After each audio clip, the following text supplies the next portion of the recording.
Hello, welcome to the long-awaited episode 3 of the Fall of Plaguestone campaign diary. I have a bit of a confession. I do have 3 of these sessions already recorded and ready to be made into campaign diaries. I'm just a little behind schedule due to life issues. But our heroes have discovered Bort's killer, and when we left off, they had delved into his secret underground home. Hallod was aware of our hero's presence and had set a bunch of hungry, violent dogs onto the group, which they had promptly killed. After having looted this kennel area, our heroes stood ready to move on in pursuit of Hallod. They chose exploration actions and then moved up to the door, which turned out to be locked. Since none of our heroes are trained in thievery, picking the lock wasn't really an option. After peeking through the bars of the door, they confirmed that Hallod had already fled the area, and since he already knew they were there, making some noise wasn't too much of an issue. They used force open to smash the door open and emerged into Hallod's home. The living area is a mess, with a simple cot in one corner and a crude fire pit in the other. A simple chimney leads from this room before connecting to another in the house above. Bits of trash and a few pieces of gear are strewn around the room.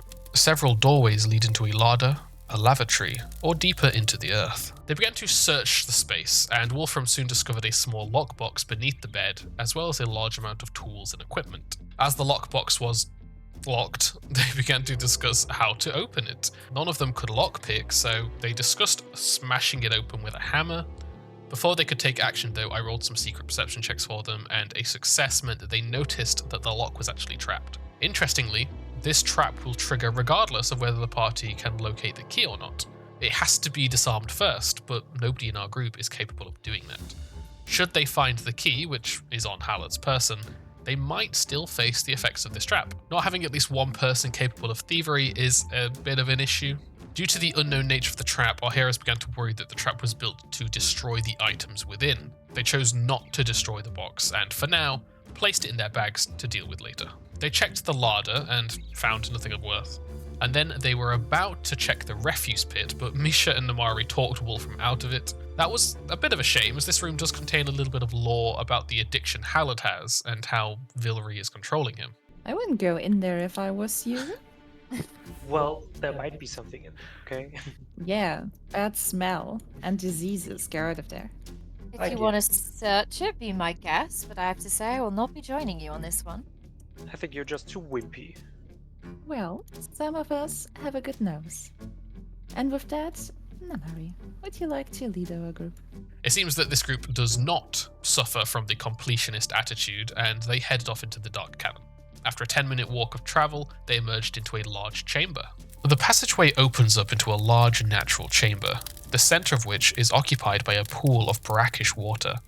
Stalactites and stalagmites occupy much of the room, but a path between them leads around the pool to another corridor on the opposing side of the cave. The sugar is deeper than I thought it would. I can see why he may wish to have resided here if this is a good getaway. Surely it has to lead somewhere. True. Can I look into the water? Namari began to scan the small pool. However, before she could properly examine it, a blue light emanated from beneath its surface, and the giant lightning serpent breached the water to attack.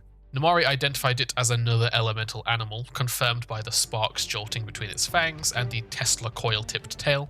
The creature was a gift to Hallod from Villery, and was going to defend his home loyally. The snake has some really fun abilities that made this combat more than just a simple brawl, which a lot of animal fights do devolve into. While it doesn't have reactive strike, it can use an action to coil.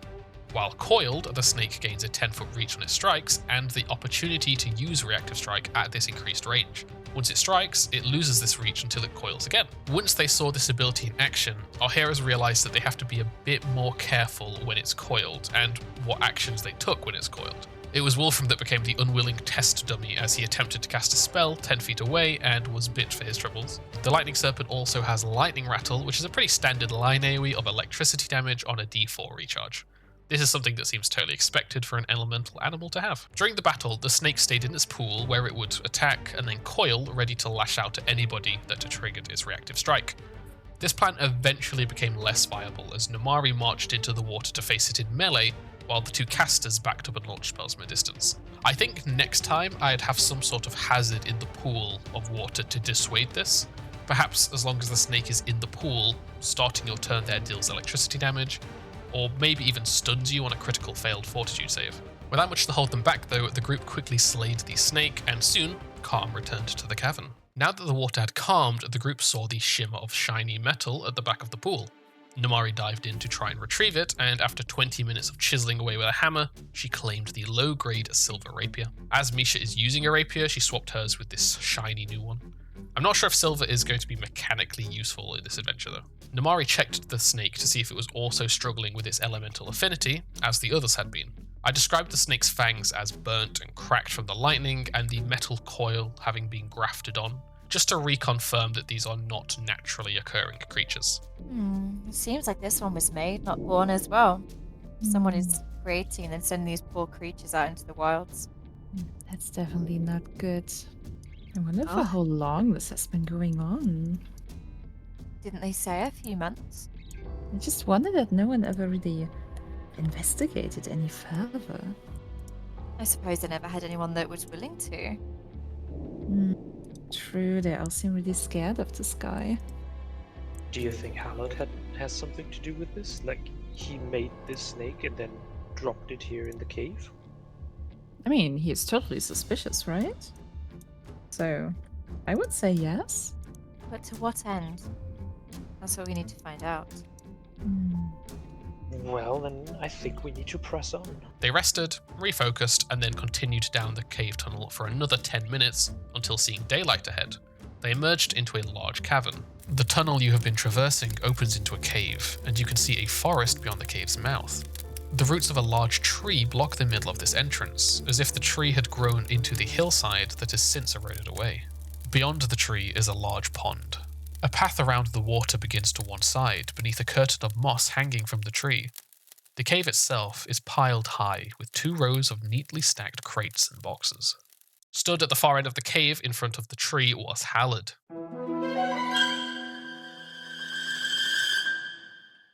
He had known about the incoming heroes since they noisily entered his underground lair, so he had time to prepare for their arrival. Hallod had no interest in talking, so as soon as our heroes entered his space, he spat an insult at them, chugged a Juggernaut's mutagen, and we rolled initiative. With the time he had been given by the dogs and the snake, he had managed to rig a single crossbow trap, and as Namari rushed the men, she triggered the trap, got critically hit, and was reduced straight to dying too.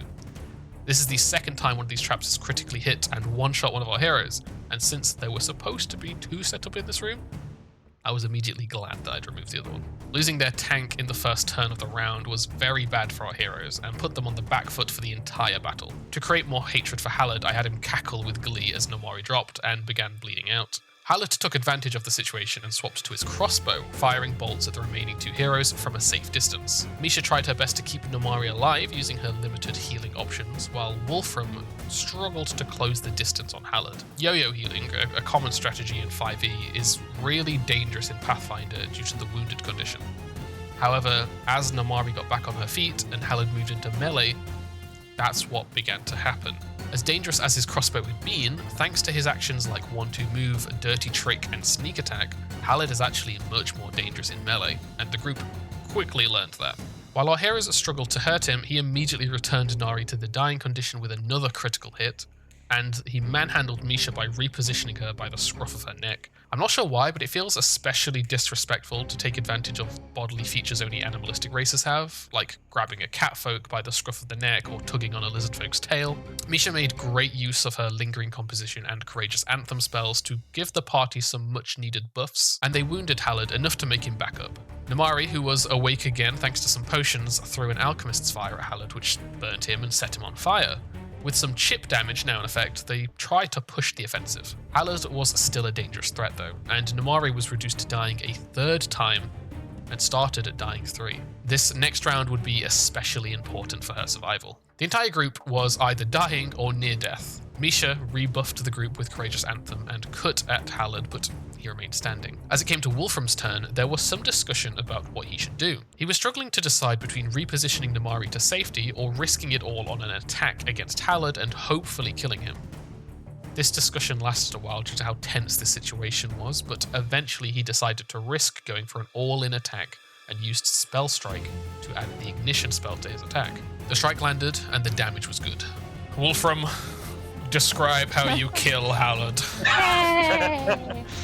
Okay, so as I have my staff two-handed, I try to leap forward over Namari's body and make a overhead slam charged with frost and fire magic straight into his head. Alright, as you leap forward and bring your staff down, you impact the top of his head, and there's this horrible wet crunching noise, as well as a burst of flame and ice. And for a second he stands there and sort of glances around a little bit and then staggers, collapsing into one of the barrels and slumps into the ground. Hallod was dead, and Namari used her hero point to recover from dying, as she was not willing to risk the roll. Our heroes were successful, but only just. Misha collapsed to her knees with exhaustion. My God, what just happened? Just close my eyes and try to take a breather. Are you okay, Namari? I'm gonna just be like there with my eyes closed, just breathing really heavily. Like, how many times did that goddamn man hit me?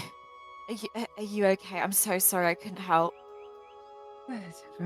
He's such an asshole. My God. And they will just lay down flatly on the ground by now. Wolfram, do you mind checking? There's no dangers nearby, I don't think. I've got it in me. Wolfram searched the area and deemed it safe. They began to search and loot the crates, as well as taking everything that Hallod had on him. The adventure does provide some input as to how to handle the party taking Hallod alive, but this wasn't needed for my group. Basically, he can be bound and imprisoned in an empty barn and questioned. Our heroes missed out on the chance to question him, however, with how close the battle was, and Namari's god requiring her to kill those who bully the weak, it made perfect sense for them to kill him. They healed up since they were very hurt, and then they took Hallod's key and turned their attention back to the lockbox. Unfortunately, the lock and the trap are separate problems, so as Wolfram unlocked the box, the spine stabbed his hand, and Cladis poison pulsed through his body. This left him drained and damaged.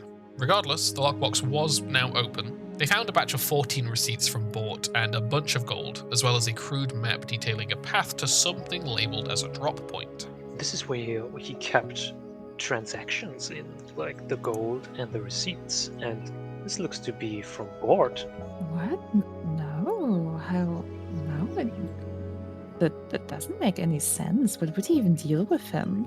Do you recognize his handwriting on the back of the map? No, he did not write that. That's not his. So then it could either be Hallod trying to lure someone here, or someone lured Hallod here. I mean, someone's definitely seemed to have been living in here. What should have been Hallod, I assume. Maybe he tried to trick Bort and Bort didn't want to? I mean, we could possibly ask around town in case anyone recognizes the handwriting. Reading the note to Hallod that they found on his body gave them some additional context. Hallod, the final shipment of corpse blood is due in just over a week, and it is the last thing I need from that greedy bastard Bort. I've enclosed a parting gift for him that should ensure he never tells anyone of our dealings. Be sure that he gets it, my darling. Drop off the reagents as soon as they arrive. My work is almost done. You will find your usual reward in the stump, V. This all sounded rather nefarious for the happy, honest Bort, even more so when Namari recalled what the reagent was actually used for. I mean, it's this guy. It will be poisons, isn't it? This message was to Hallod, clearly. So what we know now is that Bort was apparently delivering corpse blood, or I don't know if corpse blood is illegal to possess or at least suspicious. So maybe he was smuggling it with his caravan through here, then clearly charging a high price for it because this note calls him a greedy bastard. And then the person who wrote this note, this V, clearly gave Hallod the poison to poison Bort. I just don't think Bort would do something like this. Maybe he didn't know. The group realized that that mystery sludge-like liquid that they had found earlier was a vial of this corpse blood, and in turn made Wolfram realize that they are likely too late to stop the shipment. it doesn't feel like talking about a shipment doesn't seem like someone is delivering one bottle of corpse blood. I wouldn't call that a shipment. So if we only found one bottle, then that means that the reagents have already been dropped off to this V person. And I think that they are definitely up to something bad, since they are willing to kill for their reagents. I suppose the only way to find out if it was dropped off is to go to the stump and see if he collected the reward. If the reward is still in that stump, then surely he never delivered it. This logic made sense, although considering that Bort had already received the poison, that could have also confirmed the shipment had been passed on. Due to Namari's wounded 3 condition and Wolfram's increasing sickness, they decided not to go right away, instead opting to return to town. They made their way to the caravan and sought out Tamali. Tamley, could I have a moment of your time, if possible, in private? Oh, yeah, of course. She'll stand up and follow you. Namari and Misha took Tamley aside while Wolfram drank an antidote and laid down by the fire to hopefully fight off the nasty poison. Once they were alone, our heroes gave Tamley the much-awaited update. Sorry for stealing you away, Tamley. I just wanted to tell you something away from the rest in case it causes any unrest. But we believe we've found the person behind Bort's death. Oh, really? That's great. I'm gonna hand her the note from the person called V. However, it seems like he was not the one originally behind it, and I'm saddened to say we have not yet found this other person. You see her face darken a little bit, and she seems to look pretty worried. What does it mean? Do you know anything about this? Have you heard of this? No, he did keep ledgers, but a lot of his dealings were to himself. We could check his files in the back of the caravan. Since this was an idea our heroes had thought of earlier, and something the adventure accounts for, I wanted to encourage them to follow through with this line of investigation. We should. I need to know if this is all true. Like, I don't think you would deal with something that could be so dangerous. I wouldn't have liked to think so, but he had a lot of dealings. He maybe didn't know that it was dangerous himself. So it was Hallod then that killed him? Yes. Yes, he admitted it himself. Where is he? He's dead. Oh, that's good, I think. He gave us no choice. He was ready and raring for a fight, and we gave one to him. He nearly killed me himself. Oh, well, I'm glad you're okay. So how did he get the poison into him? Surely he wasn't in the bar when we were eating? That's something else we need to find out, I believe. No. We already know that the goblin servant was false. Oh, yeah, my bad. Mm-hmm. Fun fact, this wasn't Namari's player forgetting about Finnick's involvement. Namari, as a follower of Ragathiel, sees it as her duty to defend the weak from the strong. As such, she wants to protect Finnick, seeing him as another victim in all of this. Her forgetting was actually her hoping to hide his involvement, but Misha, whose allegiance lies with the caravan, was at odds with this and revealed the truth. What, Finnick? Yeah, he threatened him. And, no one is really supporting him, so he just did what he thought was the best to survive. So he's been given to the sheriff then? Where is he? Well, not exactly. He stayed at his home. We didn't say anything to anyone. Why not? He's very... He killed Bort. We're gonna let him go? Well, personally, this is something I was leaving up to you. You were his next of kin, and everyone in this caravan, his family. It should be up to you how Finnick is dealt with. Regardless of his reasons, he's a murderer. Well then, what should we do? Should we just tell the sheriff, or...? Yes, of course. Well, I will see it done then. Thank you.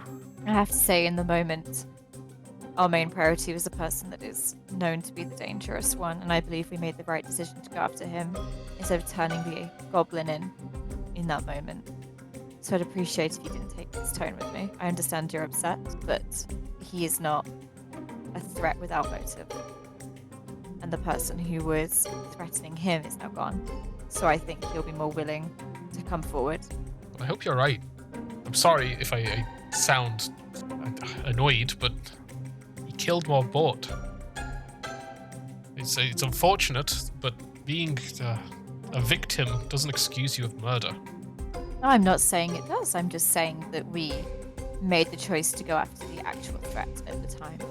Okay, well, And now we can deal with the other one. as long as it does get dealt with.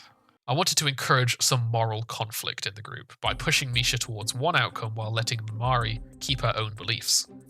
With Tamli's desire for justice getting placed onto Misha, this could lead to some fun inter-party discussion about how to handle Finnick. I obviously don't want this to lead to any sort of PvP, and I'm confident that it won't, but my players do tend to be very agreeable with one another, and really, I'm just seeing if I can gently nudge them out of that comfort zone. With the tension dissipating a bit, Tamli took Misha and Namari to Bort's personal caravan and allowed them to look through his ledgers. Bort's caravan was full of strange items and oddities, but as per the module, Tamli was keeping a keen eye out to prevent any wandering hands. It helps that Misha is a loyal teamster who is also against such actions. The ledgers contained years' worth of sales, so it took the pair a long while to read through them all.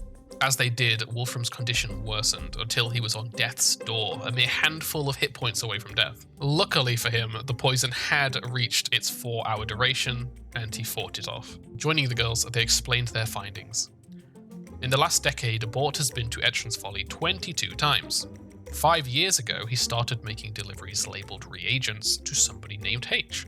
These sales went for a rather large sum of money. The deliveries were numbered starting at 1 and ending at 14, the most recent being made on the day of the caravan's arrival in town. The discovery that a sale was made on the day of arrival gave them pause. Do you remember if Bort went anywhere when we first arrived? I thought he just came straight to the tavern with us.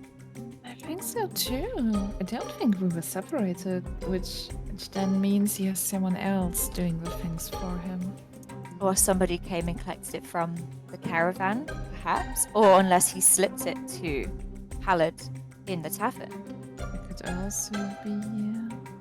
Perhaps shipment is just an ambiguous term for something as small as the small bottle we have already. I mean, if there have been in 5 years only 14 deliveries, that really means they don't need much of it. Which also means that little quantities go a long way.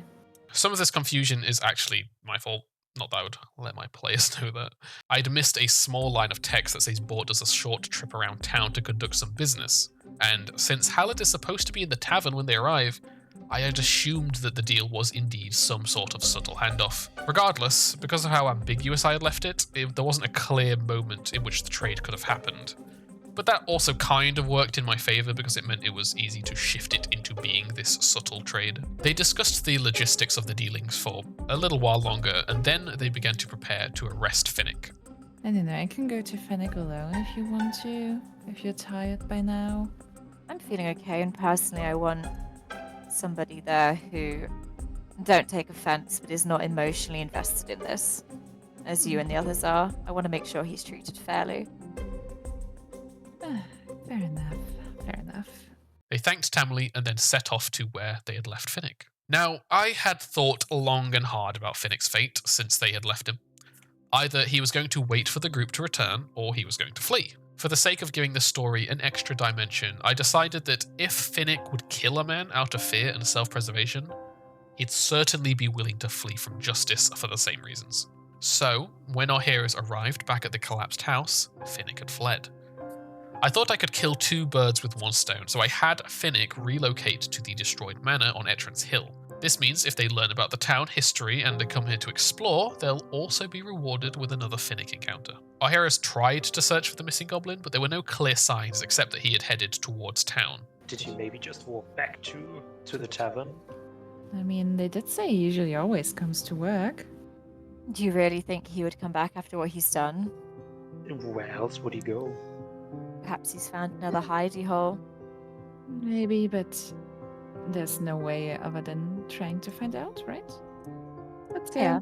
Let's go. They headed to the tavern to see if he was there. I decided to add some signs that he'd been there earlier just to keep things interesting for our heroes. They asked Delma if she had seen him, but she seemed apprehensive. I will give her a wave and just head over immediately to ask if Mr. Diafenic has returned. She kind of pauses what she's doing and stares off to the sort of side of you for a little bit. I want to see what she's looking at. You follow her eyes, and she's kind of just staring into like the direction of the kitchen. Mhm. And then she suddenly laughs and like grabs your like shoulder and leans in a little bit as though she's like, you've said something funny. And as she sort of leans in, she sort of quietly says, he was in the kitchen about 2 hours ago, but he left. Do you know where to? No, he sort of just passed through, grabbed some food and headed out again. I tried to stop him, but he wasn't really listening. And sort of leans back out and yeah, it's very good. They hurried to the kitchen and disturbed a busy Amora who was hard at work cooking. Startled by their barging in, she snapped at them and their rudeness. Gosh, what's the matter? Startled Nothing. me. Just doing an inspection. What, I'm the gonna start- hygiene? What are you doing? No. I dropped an earring, and I'm gonna cover up my ears with my hands. Like, Your let me just. giant fins. Yeah, I have exactly. She doesn't know where they need to be. Maybe I wear earrings. I don't know. Make a deception check. Oh fuck. She gives you a bit of like an untrusting stare. Like, I know you're doing an investigation, but you can't just come bursting into the kitchen. This is still an establishment. Okay, well, may I have your permission to look around? I won't touch anything. What are you looking for? I'm not still in your suspect list, surely. No, just investigating the scene of the crime one more time. As I Fine. notice that this takes a little bit too long, I will also like lean in. Hi. Hello? I will, come closer to her. Do you, perchance, today have baked some cinnamon cookies? Honey cookies? I have honey cookies, yes. Ooh. They're on the menu tonight, so if you buy some, then you can have some. Handouts are over. Fair. Well, on another note, have you seen Fennec? Did you see when he ran out? Yes, he was here a few hours ago. Got himself some food to go. I packed him some sandwiches, and he headed home. Home? Where to? I don't know where he lives, but I assume he went home. He seemed sad. Said he wasn't working tonight, so I don't know. Home is where I would go.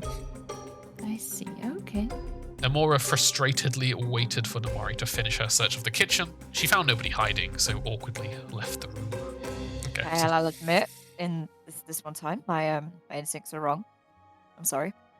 Well, good, but I still think you might have just left town or went to a new spot, maybe.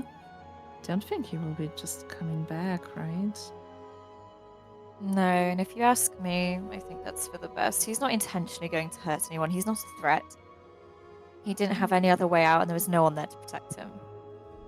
And I know what he did was wrong, but in his eyes, he did the only thing he could do to survive, and nobody else has ever been kind to him. So who can blame him? I just hope wherever he is, he has a better life than he's had here. Man, this day is not going well. So, do we still check out that stump? Sleep called to our heroes, and after a long and difficult day, they returned to the caravan and took a well-deserved sleep. And that is where we ended the session. This group moves quick. We're only 3 sessions in, but they've already finished Chapter 1. There's a fair bit of XP that they're missing before moving on to Chapter 2, though, so in the next session I'm going to focus my efforts on fleshing out some of the Chapter 1 lore and encouraging them to complete some of those missed encounters. They've dealt with the immediate threat, but now they know that the true villain is somebody known only as V. If they play their cards right and ask the correct questions to the correct people, maybe they can learn who that might be. So far, I'm enjoying this adventure a lot. It feels like some of that classic, quaint adventuring, but teases something bigger behind the scenes. It certainly has difficulty issues, as our heroes are being swat like flies in many of these fights, even after I've toned them down, and loot is also scarce. I do see them struggling to keep up with the loot progression at this rate, but it's a fun story that seems to have the players hooked. Thank you so much for watching. If you could like, comment, and subscribe, I'd greatly appreciate that, as it is the best way to help a channel grow. And the bigger the channel gets, the more time and money I can put into it. Don't forget to check out the main series, Abomination Vaults, And if you want to join in with our community one-shots, then head over to our Discord and you can sign up. That is all for today, so I will see you soon. Bye-bye.